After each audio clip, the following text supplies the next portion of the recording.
Police chiefs from around the world converging on Lone Tree to learn more about legalized pot and its impact on health and safety. New at 6, 7 News reporter Lance Hernandez talking to some of those chiefs. Lance, the booming industry is creating a different set of issues for our law enforcement.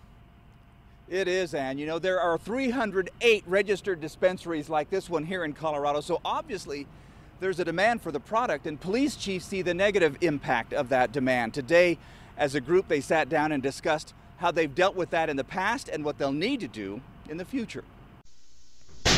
Colorado law enforcement has dealt with everything from overdose deaths to explosions and fires related to the legalization of marijuana. I get asked a lot of what would you do differently? I think you need to slow it down and do it right.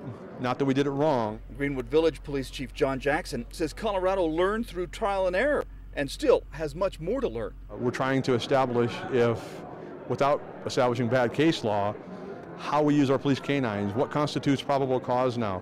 We have serious changes that we need to make. I have seen an increase in marijuana in our schools. Erie Police Chief Vasquez says police are finding it's difficult to keep marijuana away from kids because it's so readily available.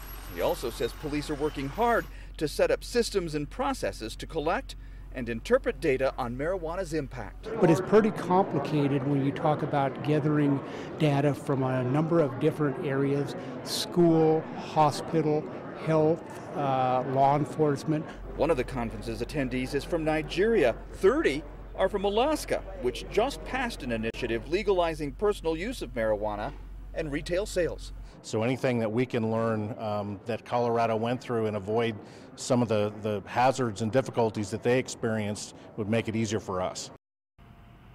Now, one of the workshops at this conference deals with home grow operations, which in Colorado allow for nearly unlimited plant counts and also very little regulation, so to speak. Now, we've also seen home grow operations set up in buildings that have been rewired. There have been fires there because of electrical hazards, and some home grow operations that sell illegally have large amounts of cash on hand. So those are all interesting topics to discuss for these chiefs that are coming to Colorado from out of state.